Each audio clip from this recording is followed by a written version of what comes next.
The Kansas sky stretched endlessly, a dome of blazing blue above golden waves of wheat that shimmered in the summer wind.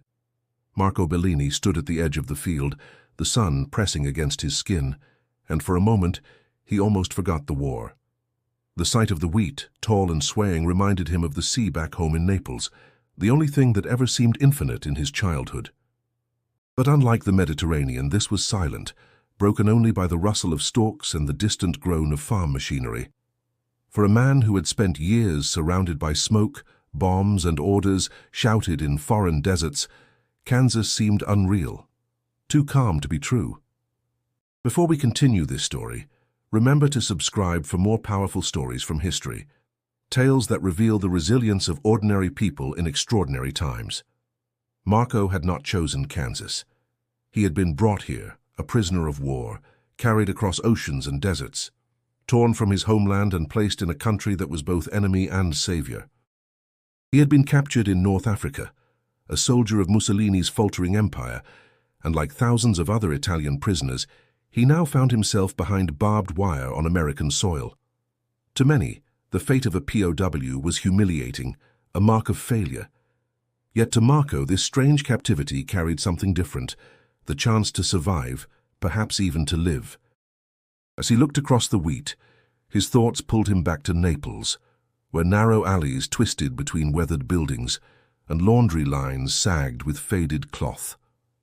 His mother's voice echoed in his memory, calling him in for supper, while his father spoke of honor, duty, and Italy's greatness. Those words had once stirred pride in him, but now they felt heavy, worn out by defeat. He wondered what his parents would think if they knew he was here, laboring in the heart of America, instead of marching homeward with medals or scars. Around him, other prisoners muttered in Italian, their voices carrying frustration and disbelief. Some cursed the Americans, insisting they would return to Naples with dignity, no matter the hardships. Others, quieter and more cautious, admitted that Kansas might offer a safer fate than the ruins of Italy. Marco listened, torn between loyalty and survival. The journey that had brought him here still lingered in his mind. The capture in the desert, the endless days at sea, the fear of U-boats lurking beneath the waves, all had built up to this, standing in a field so far from everything he had known. His boots pressed against the dry Kansas soil, and he wondered if his life would ever return to the streets of his childhood, or if he was destined to plant roots here, unwillingly but unshakably. The guards who watched over them were not cruel, though their eyes carried suspicion.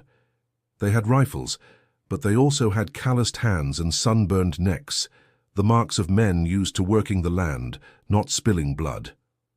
Marco noticed how they sometimes looked past the prisoners, toward the horizon, as if their minds were elsewhere. He would later learn that many of these guards had brothers, sons, and friends fighting overseas, men risking their lives while Marco and his companions were kept safe behind fences. Still, there was no safety in uncertainty. Rumors whispered through the camp. Some prisoners would be shipped back to Italy soon, returned to a home shattered by bombing raids and food shortages. Others might remain here working on farms to replace American men drafted into service. Marco did not know which fate awaited him, but deep inside, a quiet voice told him he preferred the wheat fields to the ruins of Naples. The choice, however, was not his to make. Not yet. He was still a prisoner, his future written in the orders of men far above him. And yet, standing there with the Kansas wind brushing his face, Marco felt something stir, a faint hope that life could hold more than orders shouted in barracks or the sound of shells raining down. The war had stolen much, but perhaps here, in this unlikely place, something new could begin. As the sun dipped lower, the golden fields seemed to burn with light, and Marco's gaze lingered on the horizon. He did not yet know that this land, foreign and strange, would test him more deeply than the desert or the battlefield ever had. He only knew one thing: Kansas was not Naples, and he was no longer the man he had once been. Marco Bellini had grown up in Naples, in a quarter where the scent of bread from street vendors mingled with the salt air drifting from the harbor. Life was hard, but there was rhythm in its hardships. His mother washed clothes for neighbors, his father worked long shifts unloading ships, and Marco, restless, dreamed of something larger than narrow alleys and the cries of fishmongers. When Mussolini's voice thundered over the radio, promising strength, prosperity and honor for Italy, Marco felt the same surge of pride as many of his generation. He was barely 20 when the draft came, and he answered without hesitation, his father's hand firm on his shoulder, his mother's tears hidden behind a scarf. At first, wearing the uniform felt like belonging to something greater than himself. He stood in the square with other young men, boots polished, faces sharp with determination. "For Italy!" one shouted. Marco echoed it, though his chest felt tight. Soon enough, training gave way to deployment. North Africa. The words carried a distant mystery, but the reality was harsher. The desert was nothing like the lush hills of Campania or the crowded docks of Naples. Sand stretched forever, golden and merciless. The sun beat down without mercy, and the heat clung to the soldiers' bodies like a second skin. Marco quickly learned that thirst was more dangerous than bullets. Days blurred into nights filled with the whine of insects and the hollow rumble of distant artillery. Rations grew thin. Bread turned stale within hours, water was rationed in tin cups, and the trucks that were supposed to bring supplies often arrived half-empty. Marco remembered Lorenzo, a fellow soldier from Palermo, groaning as he chewed on dry beans. "This is not war," Lorenzo spat, his lips cracked. "This is waiting to die in the sand." Yet orders kept coming. "Dig trenches, move supplies, hold the line." Marco obeyed, though each day stretched his resolve thinner. He wrote letters home when he could, short and cautious, describing his health, but never the despair. His mother's replies, brief and tender, told him to be strong, that God would protect him, but in the desert even faith felt fragile. The first true test came with a sudden raid. British forces, well supplied and efficient, pushed forward one dawn, their tanks cutting across the sand like dark shadows. Marco's units scrambled, rifles shaking in their hands. The ground shook with shells, sand flying into the air as men dove for cover. Marco fired blindly, the recoil biting his shoulder, but his shots vanished into the roar. Around him men shouted in fear, their cries drowned by the grinding steel of advancing armor. The clash was short. Italians scattered, some fleeing, others surrendering with hands raised high. Marco found himself crouched behind a dune, heart hammering, when a voice shouted in accented Italian, "Drop your weapon!" He turned and saw a British soldier, rifle steady but eyes weary. Marco hesitated only a second before lowering his gun. The war, at least for him, was over in that moment. As prisoners, they were gathered in the open desert, surrounded by the wreckage of abandoned equipment and burning trucks. Some men cursed their captors, others hung their heads in silence. Lorenzo muttered bitterly, "We marched for Mussolini, and for what? To feed the sand?" Marco said nothing, staring at the horizon where the sun dipped low, painting the dunes in blood-red light.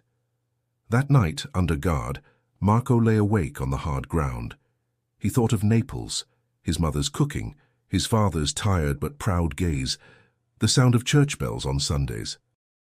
The desert had stripped him of illusions, of pride in slogans, of belief in victories promised over radios. What remained was a hollow quiet and the unsettling realization that his fate was no longer his own.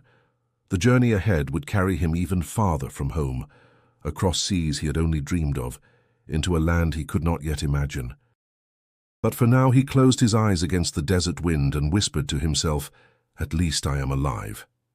To be continued in Part 3. The days after Marco's capture blurred together, a haze of guarded marches, rationed food, and waiting. He and the other Italians were herded into makeshift holding camps, their uniforms tattered, their spirits frayed. The desert, once endless, now felt like a cage of heat and dust, yet whispers among the prisoners carried a new weight. They would be transported, not back to Naples, but across the ocean. America. The word itself seemed impossible, like a distant legend. One morning trucks rumbled into camp, kicking up sand as they halted. Guards barked orders, loading men into convoys bound for the coast. Marco climbed into the back of a truck, pressed shoulder to shoulder with dozens of other soldiers. No one spoke much. The silence was broken only by the jolt of the vehicle and the occasional cough. Lorenzo leaned close, muttering, "They'll throw us in the mines, that's what I heard. Work us until we drop." Marco didn't answer. He stared out at the barren horizon, wondering if he would ever see Italy again. At the port, the sight of the ship waiting for them drove a knot into his stomach. It was massive, steel grey, its deck bristling with armed guards, gangways stretched like bridges swallowing lines of weary men. The salty air carried both dread and a strange, sharp exhilaration. Marco had grown up watching ships in Naples harbor, but boarding one now as a prisoner was nothing like the childhood dreams of voyages and distant horizons. The crossing began with the echo of steel boots and shouted commands. Inside the ship's hold, the prisoners were crammed together on bunks stacked like shelves. The air smelled of sweat, oil, and the faint tang of seawater that seeped through the steel walls. Some men prayed quietly in Latin, rosaries slipping through trembling fingers. Others muttered curses, voices hard with bitterness. Days at sea blurred into a rhythm of rationed meals and restless nights. The ship groaned and shuddered with every wave, and the Atlantic stretched endlessly around them. Sometimes Marco climbed to the deck under guard, where cold wind slapped his face, and gulls circled in the grey sky. Staring out, he felt both small and strangely free, as if the sea washed away the boundaries of nations and the slogans of leaders. But freedom was an illusion. Rumours spread quickly. German U-boats prowled these waters, hunting Allied transports. Every creak of the hull, every sudden shiver of the engines sent hearts pounding. One night, as the prisoners lay in uneasy silence, a deep boom echoed faintly across the sea. The ship vibrated as men bolted upright. "A torpedo?" someone whispered. Guards shouted down the corridors, ordering silence. The night stretched long, but no attack came. Still, the fear lingered like a shadow. Marco found unexpected solace in conversation.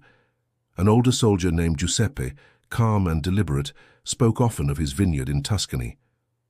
"The vines," Giuseppe said one night, voice low in the dim light, "they survive even the harshest frost. You cut them back, they still return." That is what we must be. His words settled in Marco's mind, a reminder that endurance could be its own form of resistance. Weeks passed, though time lost meaning at sea. Then, one morning, shouts spread across the deck. Marco pushed through the crowd of prisoners until he caught sight of the horizon. There, rising faint and distant, were jagged towers of steel and stone. The Statue of Liberty, ghostly in the mist, loomed before them. For many, it was a symbol of their captor's power. For others, it was simply another marker of fate. For Marco, it was a shock. He was truly in America. The ship slid slowly toward harbor, passing rows of docks bristling with cranes and warehouses. The city stretched beyond, vast and unending, its skyline a forest of buildings that dwarfed anything Marco had seen in Naples. The sound of horns, the smell of smoke and salt, the sheer scale of it all pressed against him like a weight. As guards barked orders to disembark, Marco felt his legs weaken. He had crossed an ocean, carried not by choice but by the tide of war. Ahead lay a land he could not imagine, a fate unwritten. Yet as he stepped onto American soil for the first time, he knew one truth. There was no turning back. The journey inland began almost as soon as Marco and the other prisoners disembarked. Guarded in groups, they were marched to trains waiting beyond the harbor. The locomotive hissed like an animal, black smoke curling into the grey sky. Once aboard, Marco pressed his forehead against the window, watching the crowded docks of New York fade into distance. For hours, the city sprawled endlessly, streets thick with cars, buildings towering higher than anything he had seen in Naples. Yet, as the train pressed westward, the skyline gave way to fields, rivers, and wide stretches of open land. Days passed in the rhythm of rattling wheels and changing landscapes. At first, Marco marveled at the sheer scale of America, the rolling hills, endless forests, and the broad rivers that gleamed under the sun. But as the train pushed deeper into the Midwest, the scenery settled into something different, a vast open plain where the horizon seemed to stretch forever. It was unlike Italy, where mountains broke the sky and villages clung to hillsides. Here the land was flat and wide, dotted with farmhouses and silos that rose like watchtowers. "This is it?" Lorenzo muttered beside him, squinting at the fields. "We are prisoners in a desert again, only greener." Giuseppe, seated across from them, shook his head slowly. "No, this is not a desert. This land feeds nations. Look at it." Marco remained quiet, though inside he agreed with Giuseppe. The fields had a quiet strength, and though they were foreign, they stirred something in him. When the train finally screeched to a halt, the prisoners were herded out into the blinding sunlight of Kansas. The air smelled of earth and grain, heavy with the sweetness of late summer. A breeze rolled across the wheat, bending the stalks like waves. Marco drew a deep breath, surprised by the clarity of the air after weeks of steel and smoke. The camp lay just beyond a small town, enclosed by barbed wire and wooden watchtowers. Compared to the stone prisons Marco had imagined, it looked more like a fenced village. Barracks of pale wood, mess halls with long tables, a small infirmary. Guards stood watch, their rifles slung casually over their shoulders. There was no cruelty in their eyes, but no trust either. They were men of the land, their uniforms dusted with soil, their gazes sharp from years under the sun. At dusk, Marco walked within the fenced boundary, listening to the murmur of his fellow prisoners. Some complained loudly, demanding repatriation. Others speculated on how long they would be kept here. But Marco found his attention drawn past the wire to the endless fields glowing gold under the fading sun. He thought of Naples, its narrow alleys, the crowded markets, the sea that always roared at the edge of the city. Kansas was the opposite, wide, quiet, a world of open sky. He could not decide if that made it frightening or strangely calming. The first encounter with locals came quickly. Farmers stood at a distance, leaning on their trucks, studying the arriving POWs with narrowed eyes. Marco felt their gaze as keenly as the guards' rifles. A farmer spat into the dirt and muttered something in English that Marco didn't understand, but the tone was clear. Suspicion. These were not neighbors or fellow workers. They were enemies, sent to help only because war had stolen the farmer's own sons and brothers. That night, as Marco lay in his bunk, he overheard Lorenzo whispering in the dark. "They hate us. Look at the way they stared. We are nothing but hands to them." Giuseppe's voice answered calmly, steady as stone. "Better to use our hands than lie under rubble in Naples. Remember that." Marco closed his eyes, listening to the distant hum of crickets beyond the wire. He felt the weight of the unknown pressing in, but also a strange, quiet relief. He was far from home, far from war, and yet alive. The fields beyond the fence swayed gently, as if waiting. Morning in the Kansas camp began with the clang of a bell and the shuffle of boots on gravel.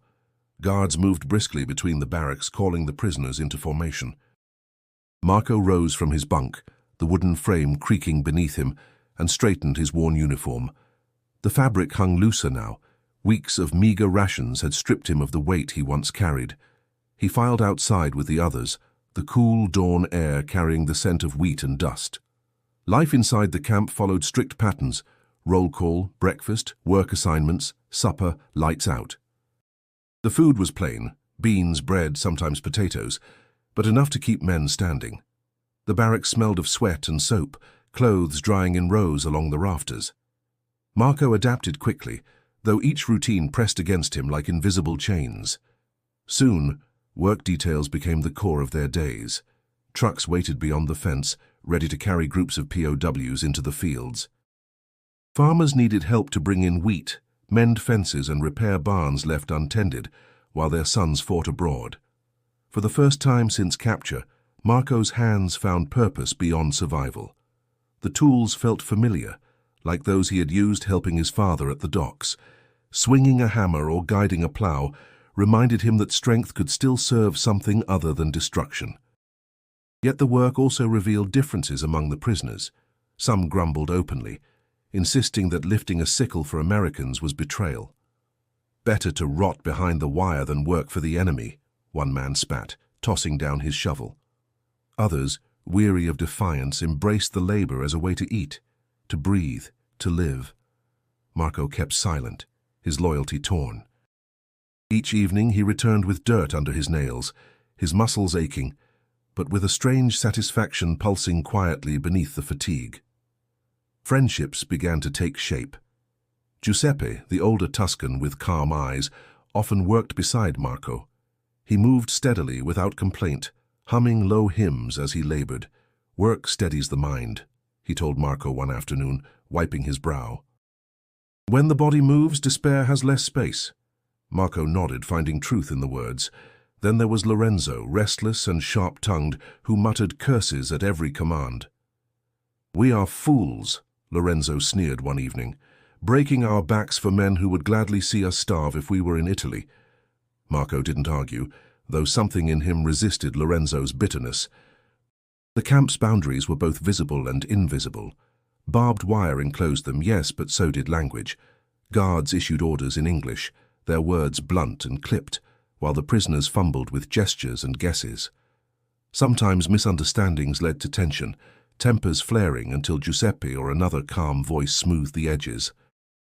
Marco longed to grasp the strange rhythm of English, to catch more than fragments, but for now the words swam just beyond his reach. Evenings in the barracks carried the murmur of conversation, bursts of laughter, and sometimes heated debate. Men argued about Mussolini, about the future of Italy, about whether surrender was dishonor or salvation. Marco often listened without speaking. Inside him a quiet shift was beginning. The slogans of youth felt hollow. The certainty of leaders seemed fragile. What mattered now was not speeches, but survival, and perhaps something gentler, something human he had yet to name. Lying in his bunk, Marco stared at the ceiling beams, tracing their lines with his eyes. The day's labor left his body weary, but his mind restless. Outside, the Kansas wind rattled the wire fence, carrying with it the scent of cut wheat. It was not freedom, but it was not death either. Somewhere between those two poles, he was beginning to carve out a space for himself, uncertain and fragile, but real. The first days of work alongside the farmers revealed a new layer of tension.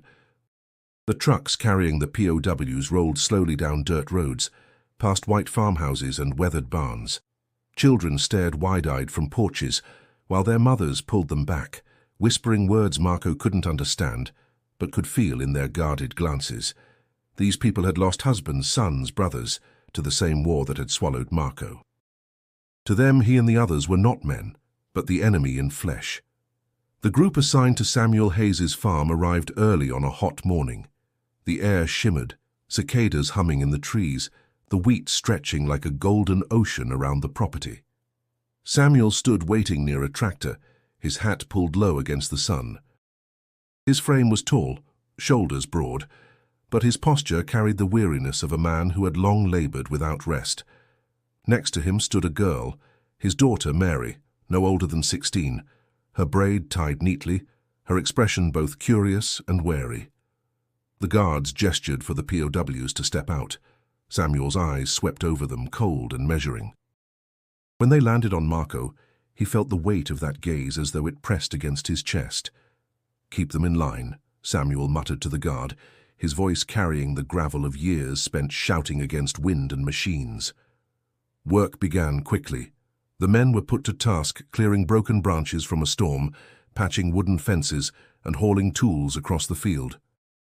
The sun bore down and sweat ran in rivers along their necks. Marco focused on the work, ignoring the sting of suspicion in every look Samuel cast their way.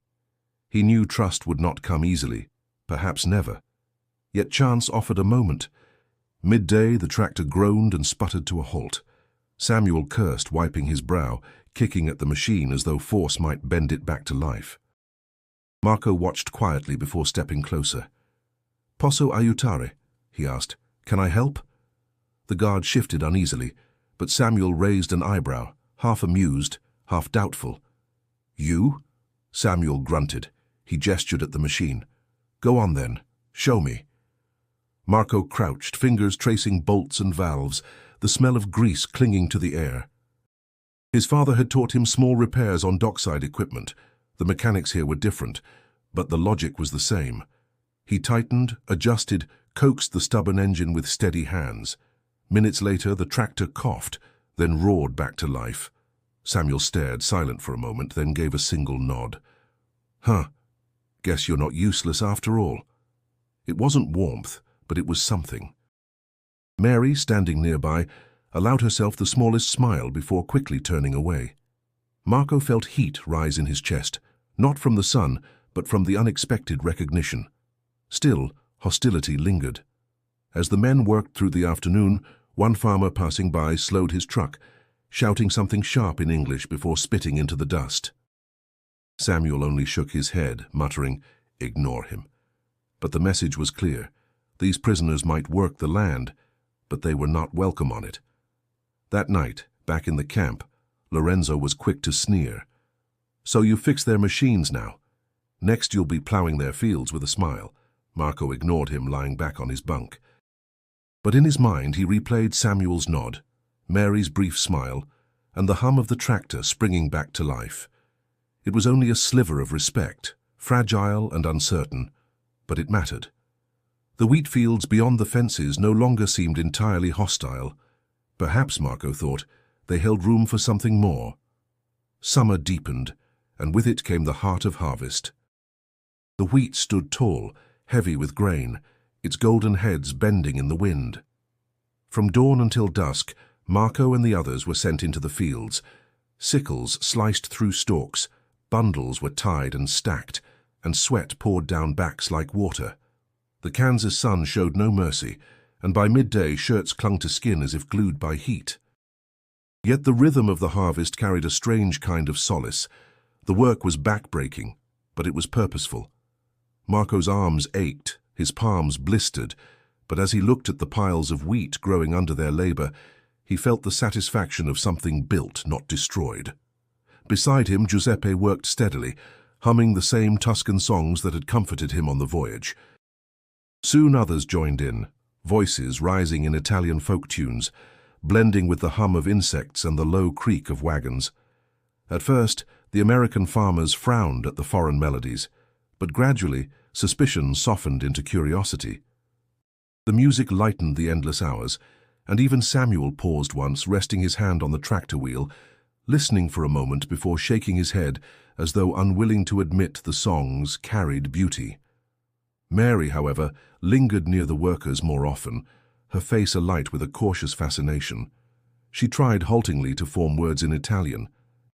One afternoon, as Marco carried bundles to a wagon, she called out, "Grazie." The word stumbled awkwardly off her tongue, but the effort startled Marco. He smiled faintly and answered, "Prego." Her cheeks flushed, and she turned quickly away, pretending to adjust the reins on the horse. But not everyone welcomed this fragile bridge. In the barracks that night, Lorenzo's voice cut sharp in the dim glow. "You smile at them? Speak their tongue? Do you forget what they are? Their bombs fall on our families while you joke with their daughters." His words stung, but Marco didn't answer. Instead, he lay quietly staring at the rafters, torn between pride in small moments of connection and guilt at the accusations. The heat of harvest weighed heavily on bodies and tempers alike. One afternoon, as the men loaded wagons, Marco collapsed briefly against a fence, chest heaving. Samuel strode over, face stern. "On your feet," he barked, though his tone carried urgency more than cruelty. Marco forced himself upright, hands trembling. "Too hot," he muttered in Italian. Giuseppe placed a steadying hand on his back. "One step more, Marco, then water." It was always Giuseppe who found words to keep men moving when exhaustion gnawed at them. By evening, the wheat fields glowed under the setting sun, the air thick with dust and the sweet scent of grain. Marco drank deeply from a tin cup, water cold against his parched throat. His body throbbed with pain, but inside something else stirred, a resilience he had not known he carried. Later, as the POWs prepared to return to camp, Mary approached again, her steps hesitant. She glanced toward her father, who busied himself with the tractor, then whispered, "Ciao." The words, soft and uncertain, brushed against Marco like a fragile thread. He answered gently, "Ciao." For a heartbeat, her eyes met his, curious, searching, before she hurried away. That night, the barracks hummed with weary silence. Lorenzo muttered curses under his breath. Giuseppe prayed softly, and Marco lay awake, the echo of Mary's tentative greeting lingering in his mind. The wheat harvest bound them all together in toil, yet it also carved lines between loyalty and survival, suspicion and trust, past and possibility. Marco closed his eyes, unsure of which path lay before him. But he knew this. The Kansas sun had burned something into him, something that would not fade. To be continued in Part 8. The harvest ended, leaving behind fields of stubble and the scent of cut grain lingering in the air. The men's bodies were worn, but a new rhythm had taken hold in the camp. Days no longer stretched into emptiness.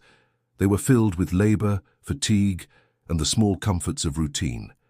Then one morning a guard entered the barracks carrying a canvas sack. His voice rang out, "Mail call."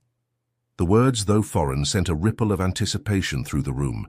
Letters, fragile pieces of home, had crossed the ocean to reach them. The men surged forward, their names butchered by the guard's accent as envelopes were handed out.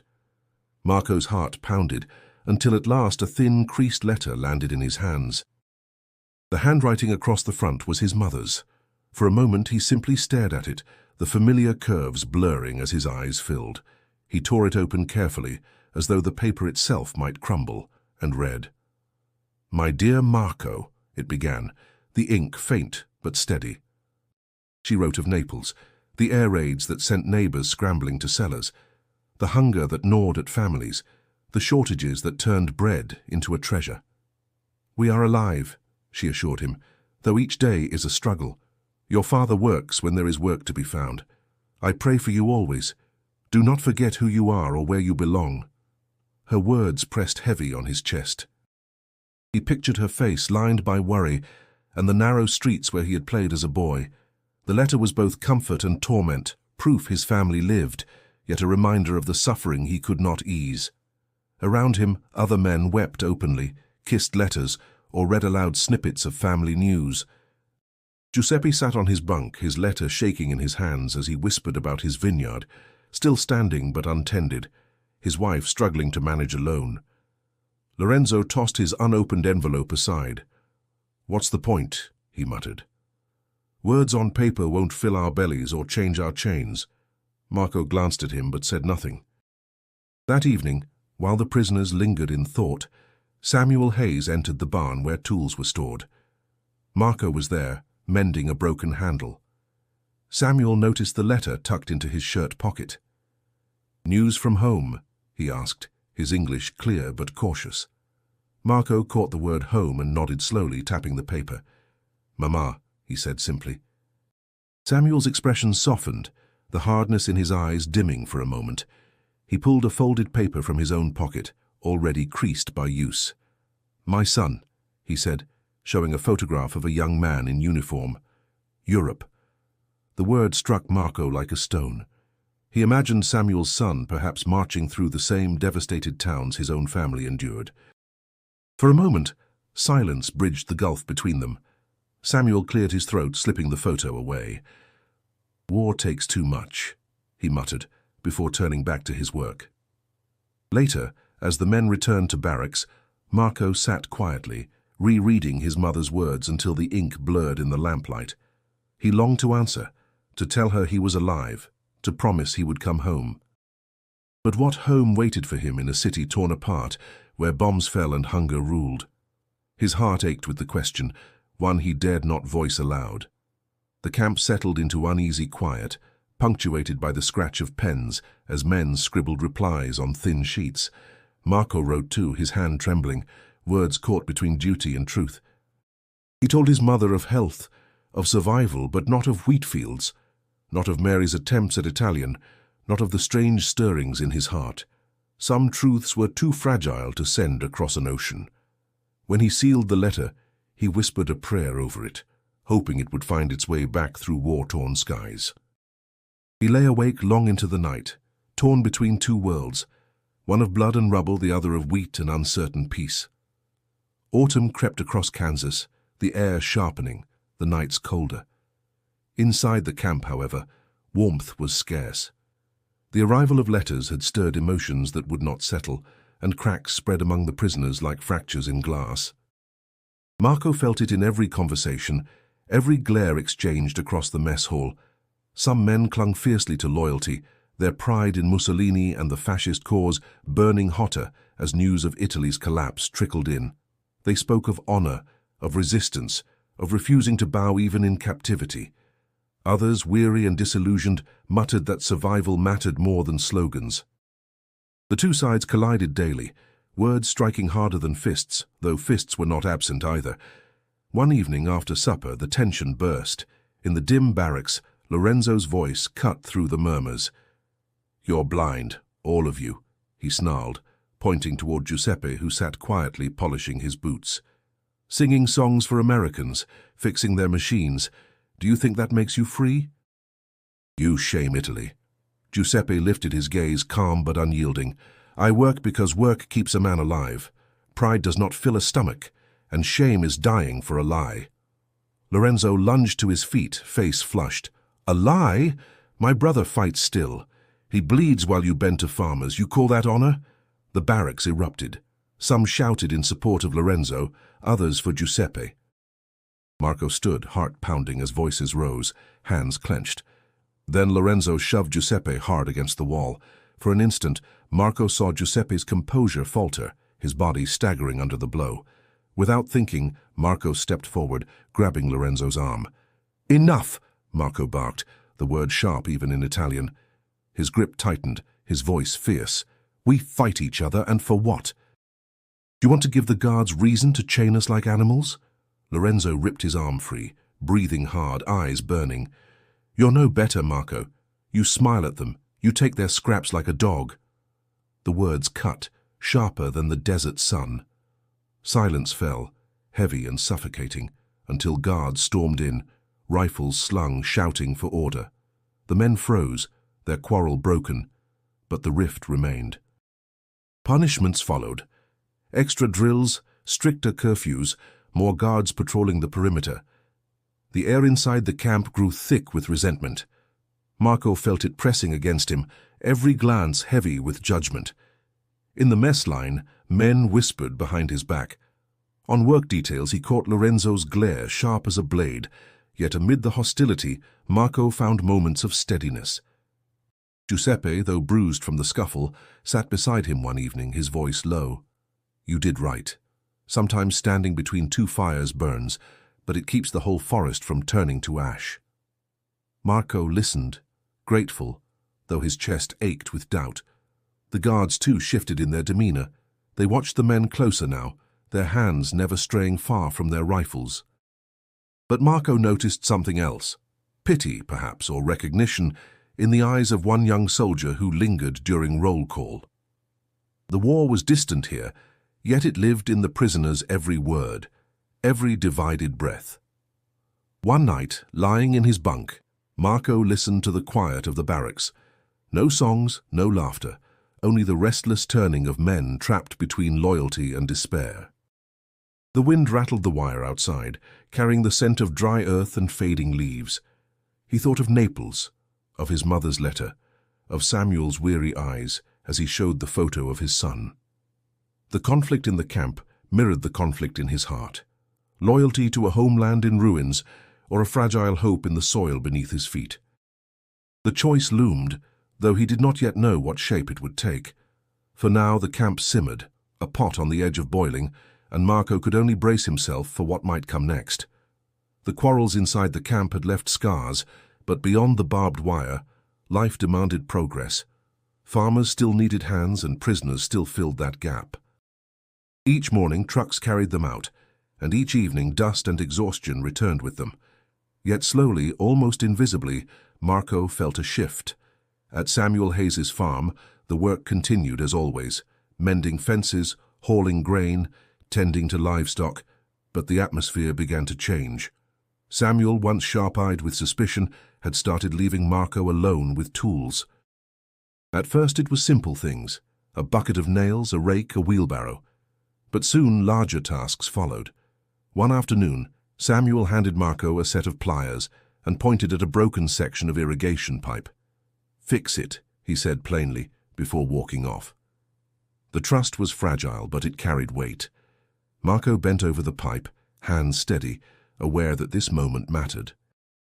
When water finally gushed through the line, spraying cold onto his face, Samuel returned, gave a small grunt of approval, and said nothing more. For Samuel, words were scarce, but for Marco, silence carried meaning. Mary, too, had grown bolder. She often lingered near the barn when the POWs worked, her curiosity outpacing her father's caution. One day she approached Marco while he repaired a wagon wheel. In halting Italian, she asked, "Come, si, chiama?" Her accent was awkward, but her effort genuine. Marco paused, surprised, then smiled faintly. "Mi chiamo Marco," he answered, tapping his chest. "E tu?" She straightened, proud to reply in English. "Mary?" The word hung between them, simple yet daring. She scribbled the names into a small notebook, practicing until they sounded smoother on her tongue. Each attempt bridged a gap, and Marco felt an unexpected warmth at her determination. But trust inside the camp was a different battle. Lorenzo continued his sharp jabs, mocking Marco's quiet rapport with the farmers. "You fix their machines, you teach their daughters." "Soon you'll be wearing their clothes," he sneered one evening. Marco ignored him, though the words gnawed inside. Was he betraying Italy, or was he simply learning to survive? Giuseppe, always the anchor, spoke gently as they walked back from the fields. "Do not mistake kindness for betrayal. Kindness is its own language, Marco. One that outlives wars." His words settled deep, though doubt still lingered. The season wore on and Marco's role expanded. Samuel no longer hovered constantly. He sometimes walked away, leaving Marco and Giuseppe to handle repairs. One late afternoon, while the others hauled hay, Samuel leaned against the tractor, arms crossed. "How you work hard," he said slowly, as though testing the shape of each word. Marco caught the meaning, nodded, and replied in the few English words he knew. "Work. Good."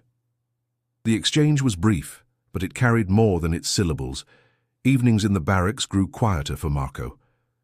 While others argued politics or cursed their fate, he often sat apart, staring at the letters from home or replaying the day's small moments of connection. Mary's notebook, Samuel's nods, Giuseppe's steady counsel, all pulled at him, softening the certainty he once had about where he belonged. Yet the struggle inside him remained fierce. Loyalty to family, to Naples, to the Italy, his mother's letters painted in sorrowful strokes, warred with the fragile threads of trust he was weaving here. It was not betrayal, he told himself, but adaptation.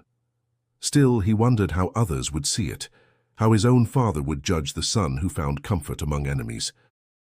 As the nights grew colder and the horizon glowed with the promise of winter, Marco lay awake, caught between two worlds. On one side, duty to a homeland scarred by bombs. On the other, the quiet rhythm of Kansas fields and the tentative trust of strangers who no longer looked only at him as a prisoner. The first hints arrived not by letter, but by whispers among guards. Something had shifted in Europe, though details were scarce. Days later, confirmation spread through the camp like fire. Italy had signed an armistice with the Allies. For many prisoners, the news struck like lightning, splitting their world into before and after. Men crowded together, voices clashing in disbelief. Some cheered openly, hands lifted as if chains had fallen away. Others cursed, faces twisted with rage, declaring betrayal. "Lies!" one man shouted. "Propaganda to break us!" Another, trembling with hope, whispered, "No, it is true. At last, no more fighting." Marco felt his stomach tighten. His homeland, once bound to Germany, had surrendered. The weight of that word, surrender, pressed on him like a stone. Was Italy now ally or traitor?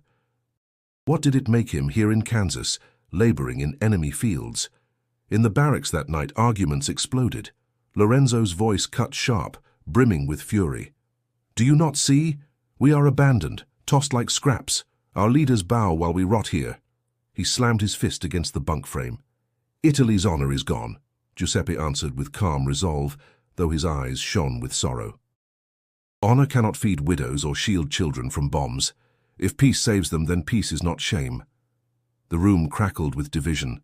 Men shouted, some siding with Lorenzo's burning pride, others with Giuseppe's weary pragmatism. Marco sat silent, head bowed, feeling torn between their words. His heart ached for Naples, for his mother's voice pleading for survival, but his chest burned with shame that his country's name was now spoken with contempt. The next morning, guards gathered the men for roll call. Their tone had shifted, less hostile, almost uncertain. One guard, younger than the rest, muttered to his comrade, "They're allies now, aren't they?" The word lingered awkwardly in the air. Allies. The prisoners, once enemies, were caught in a limbo no one fully understood. Work continued, but the atmosphere in the fields was different. Farmers eyed the prisoners with new curiosity, as though the labels of enemy and ally had blurred overnight. Samuel Hayes said little, but his silence carried weight. When Marco passed him a repaired tool, Samuel simply nodded and muttered, "Thank you." The words plain, but striking in their simplicity. Mary, emboldened by the change, spoke more freely. As Marco lifted hay into a wagon, she said softly, "War finish soon?" Her eyes searched his. Marco hesitated, then replied in broken English, "Maybe. For you, yes. For Naples, not yet." The words lodged in his throat, heavy with grief. That evening Marco sat on his bunk, staring at his mother's last letter. The ink now felt heavier, each word echoing against the news of surrender. Would she see this as salvation, or would chaos still claw at the streets of Naples? He longed to write again, to ask, to confess the turmoil inside him, but he could not bring himself to touch pen to paper. Meanwhile, the fractures inside the camp widened. Groups formed, those who clung fiercely to the old flag, and those who embraced the chance for peace. Fights broke out, small but fierce, quelled only by guards storming in with rifles at the ready. Marco found himself drifting between both sides, belonging fully to neither. One night, Giuseppe spoke quietly as the barracks darkened. "The world changes whether we want it to or not. What matters is how we change with it." His words lingered in Marco's mind, a soft counterpoint to Lorenzo's fiery accusations. Italy had surrendered, but Marco felt no release. Instead, he felt the weight of a choice drawing nearer, a path dividing before him. And in the silence of the Kansas night, with the wind whispering through the fences, he knew that standing still was no longer possible. Winter winds began to sweep across the Kansas plains, sharp and restless when the news arrived. The guards, stiff with duty, read the orders aloud. Some prisoners were to prepare for repatriation. Ships waited to carry them back across the Atlantic, back to Naples, Palermo, Rome. For a moment, silence spread through the camp, then erupted into shouts. Cheers from those who longed for home, groans from others who feared what home had become. Marco felt his chest tighten as he listened. Naples, his mother, his father, the streets that had shaped him beckoned across the ocean. Yet so did the words of her last letter. Hunger, bombings, fear. What waited for him there? A city scarred by fire, a family struggling to survive. That evening, Lorenzo was the first to speak, eyes burning with fierce conviction. At last, we return to Italy, to rebuild her. No matter the ruins, no matter the hunger, it is home. His voice carried like a trumpet, stirring a handful of men who nodded eagerly. Giuseppe, sitting nearby, shook his head slowly. And starve? Or fight another man's war? No. I would rather cut wheat here in Kansas than bleed on broken streets. This land is strange, yes, but it feeds us. It does not demand our lives. The debate tore through the barracks, each man choosing sides. Some packed eagerly, preparing for departure. Others clung to the walls of the camp as though Kansas itself had become a shelter. Marco sat in silence, torn in two. The following day, as farmers waited for their assigned workers, Samuel Hayes approached Marco. His face was drawn, lines etched deeper by cold winds, but his voice was steady. "They say some of you are going back," he said. The words landed heavy, spoken without judgment. Then he added, almost reluctantly, "You've been useful here."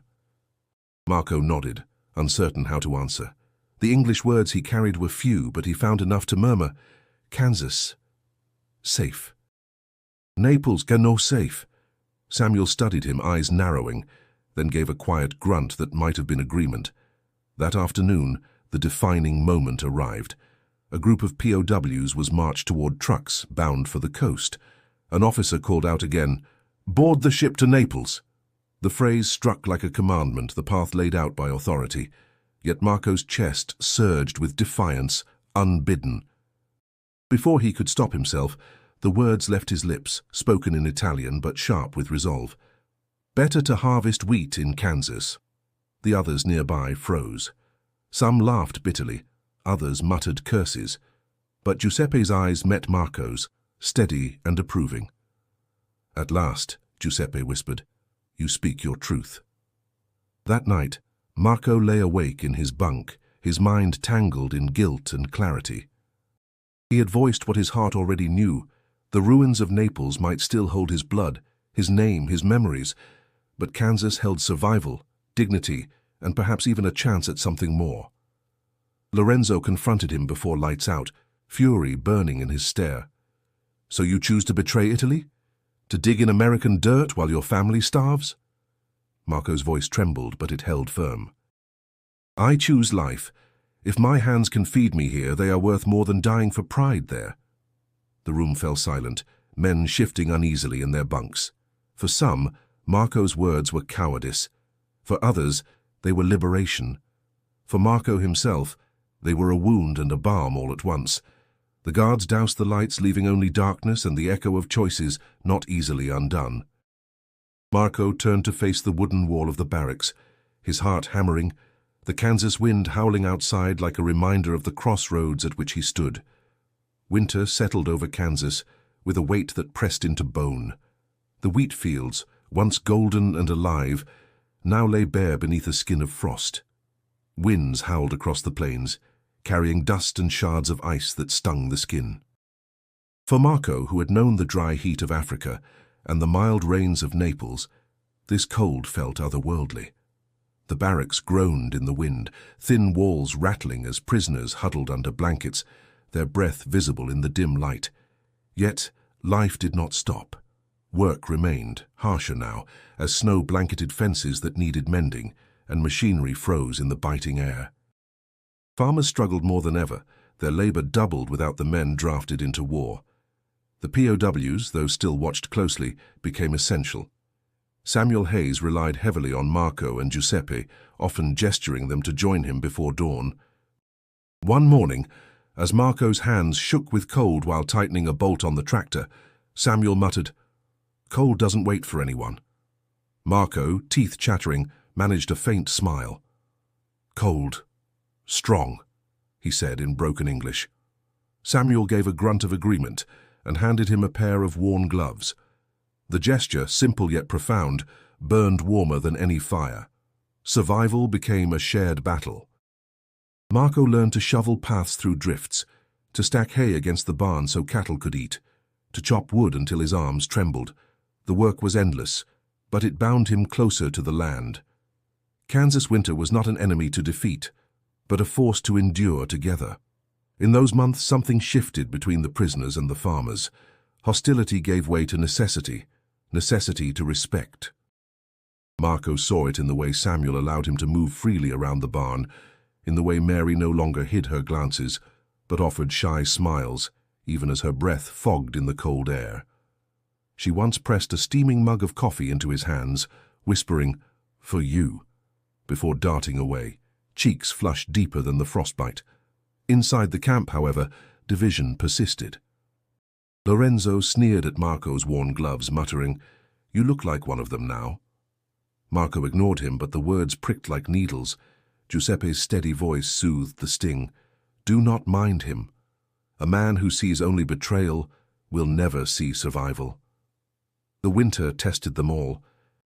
When a blizzard swept through one night, snow piled high against the barracks, and the guards ordered every prisoner out to clear the drifts threatening the fences.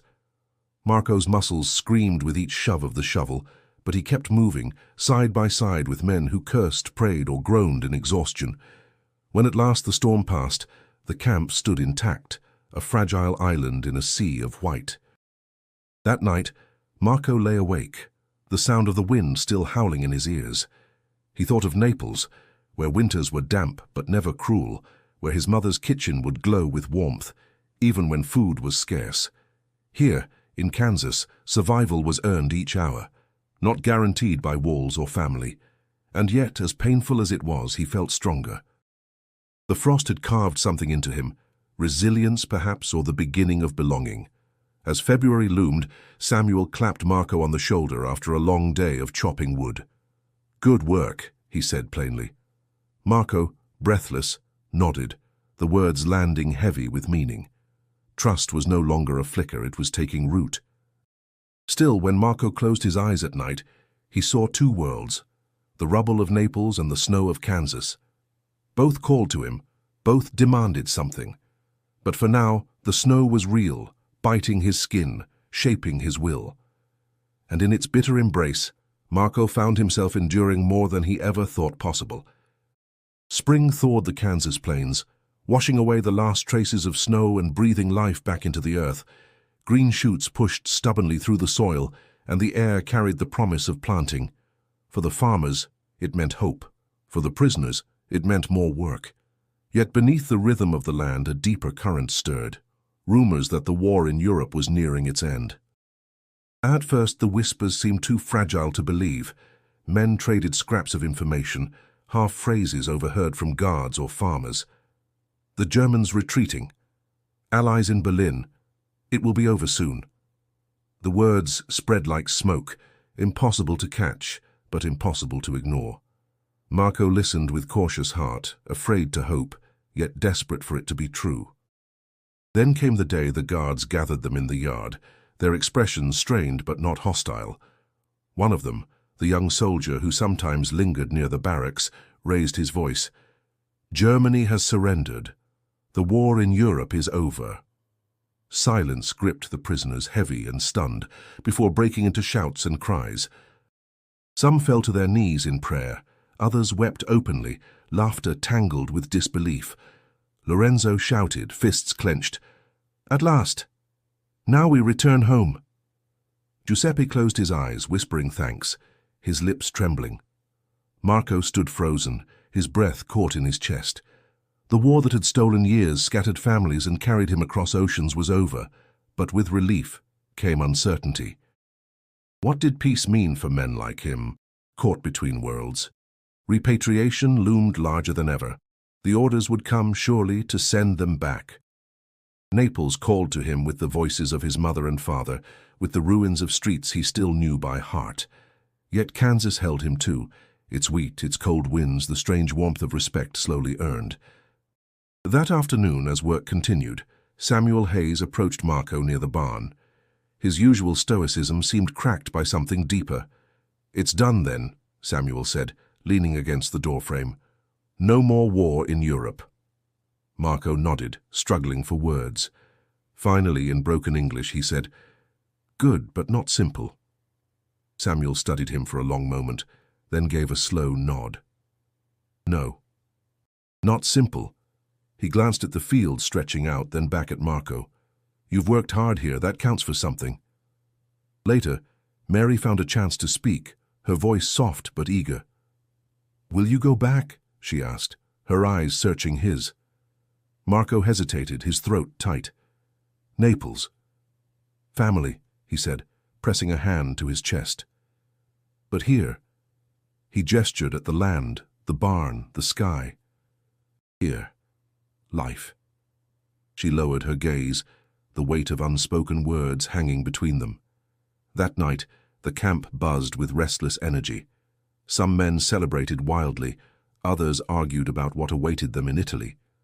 Lorenzo paced like a caged animal, muttering about rebuilding honor. Giuseppe sat with Marco, his voice calm. "The war is finished, but our battles are not." Each man must decide his own. Marco lay awake long after the barracks fell quiet. He thought of his mother's letters, of Samuel's nods, of Mary's tentative words, of the wheat fields that had become both cage and sanctuary. The war had ended, but his choice had not. The horizon of his life had split in two, and whichever path he chose, it would mark him forever. The days after Germany's surrender unfolded like a fog, lifting slowly from the land. The prisoners waited, restless, for the decisions of men far above them, decisions that would dictate where their lives would continue. Rumors swirled of ships bound for Italy, of repatriation lists being drawn up, of Kansas soon losing the men who had labored in its fields. For many, the news was greeted with joy. For Marco, it was a storm inside his chest. One evening, Samuel Hayes found Marco near the barn, repairing a broken plough.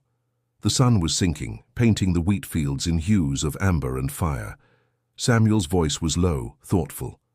"They'll be sending some of you back soon." Marco lifted his head, the words like a hammer blow. He set the tool aside and answered slowly, searching for English. "Naples, family, but Kansas, life." His voice cracked on the last word. Samuel studied him, eyes narrowed beneath the brim of his hat. After a pause, he said, "If you stay, there's work here, honest work. It won't be easy, but it's a start."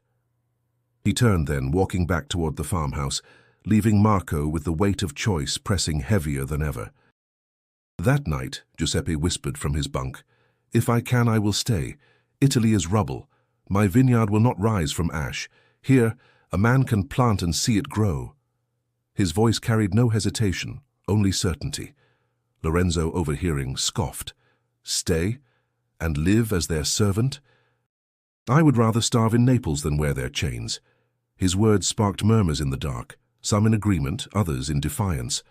Marco lay silent, his thoughts drifting between faces, his mother's lined with worry, his father's stern and proud, Mary's shy smile, Samuel's steady gaze.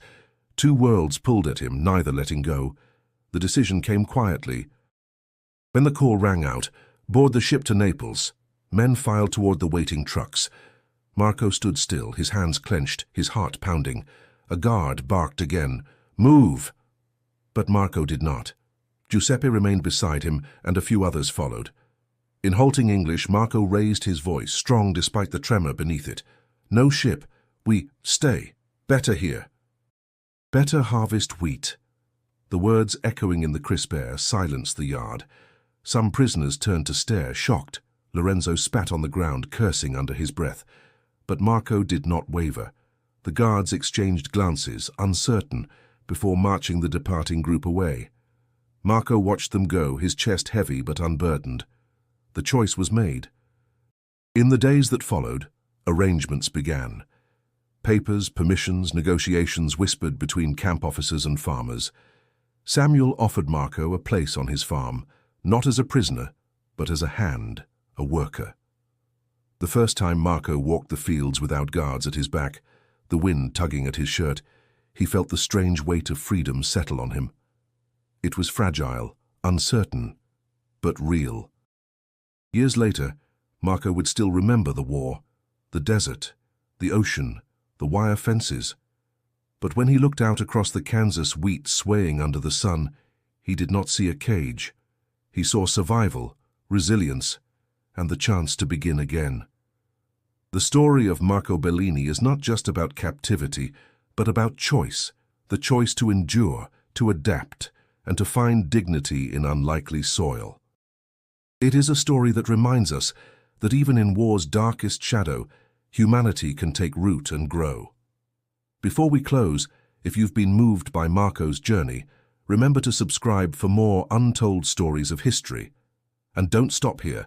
Click on the video suggested on your screen to continue exploring the hidden paths of World War II.